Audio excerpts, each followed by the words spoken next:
What is VO? VO, or voiceover acting, is a process of recording your voice for use in commercials, video games, animation, audiobooks, and similar types of media. Getting started as a VO artist will require talents you have, skills you do not have, and equipment and an environment which you may not have. Again, this is only a brief summary, so let's first discuss some personal habits and attitudes that you need to really get going, and then afterwards we'll address some of the equipment and environments that would be needed for this. The very first personal habit and attitude that you should have is ears to listen. Ears are just as important as your voice, and the mouth, the ability to create words and sounds, because the art of voice acting or book narration really is just aping what you've previously heard. So a great starting point for anyone would be to start listening to audiobooks narrated by great talents like Michael Kramer and Kate Redding. If TV is more your speed, find some old episodes of Monty Python's Flying Circus and pay attention to how these performers constantly change their accents and their vocal tones for each and every skit they do, including males pretending to be females. "Oh, there's a nice bit of lovely filth down here." Perhaps you would instead prefer to watch some classic performances in film where actors play as characters which fit a character voice you would like to have in your own voice acting career tool belt. I'm thinking about Robin Williams' performance in Mrs. Doubtfire. Hello! Part of what made this character so fun was the way Robin Williams raised the pitch of his voice and lightly tinged the performance with a bit of a Scottish dialect, exaggerating this old woman he was there to perform. "Oh, that's very fine, dearie."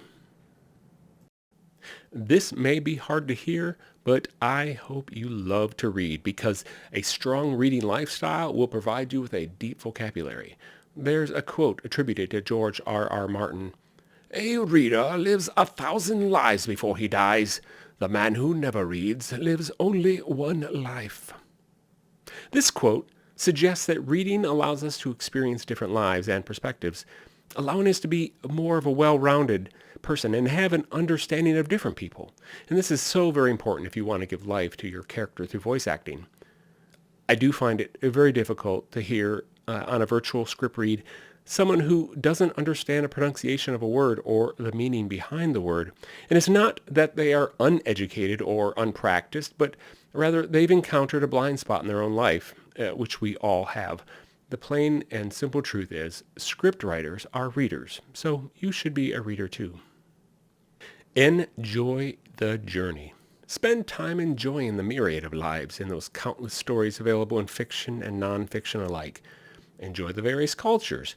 There are cultures across the world which provide vibrant colors in the tapestry of our human existence. Don't get discouraged. Hey, not everyone can have a voice and an accent like Morgan Freeman. Voice acting isn't just about the sound of your vocal cords. After all, people with the most unassuming natural voices seem to be the most talented celebrity impersonators in the world. And I'm thinking of the late, great Jonathan Winters or Dana Carvey. The flexibility of their voice, the attention to detail, and the practice that they put into that has made them legendary. Now, celebrity impersonations, that's a whole other topic. I'm just here to say that there are more opportunities for VO work out there than there are people to do it well. Talk to yourself. Not everyone loves to hear your Kermit the Frog impersonation on set, and you know who you are, but do you know who does love your vocal impersonations? You do. Instead of listening to your music on a daily commute, try talking to yourself. Speak through the voices of the characters you enjoy. You might even learn something or be amused. And be patient. It's not a race. Great voiceover artists like Michael Kramer, they've had a lifetime to perfect their craft. And so, too, will you spend a lifetime perfecting your craft. This is why it is a must to enjoy what you do.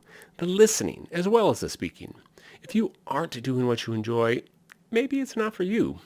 You are going to be tasked with stretching yourself as well as your voice. You'll be delving into the minds of other people and creating simulations of those other characters inside of your brain.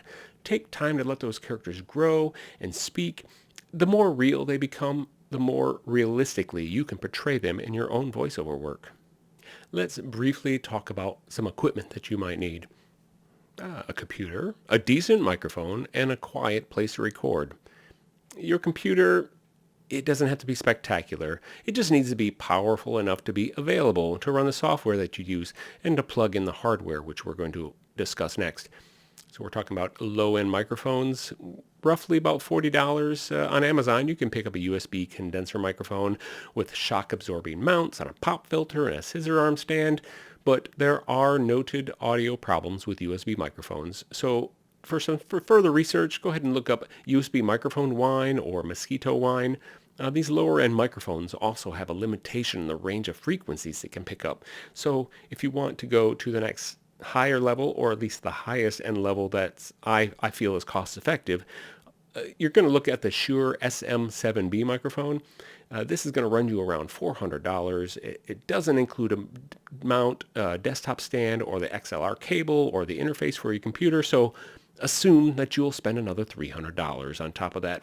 What if you just recorded your voice and then you edited it with your software to make it sound more awesome? Well, the instructions you get with your submission generally lay out what is disallowed. And as far as editing your own vocal performance, you are not allowed to do that. You can't change the pitch of your voice or put a filter on it. That doesn't mean you shouldn't have fun with your private recording sessions.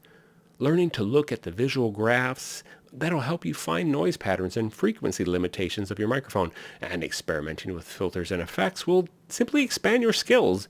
You certainly should use your software to create a demo reel.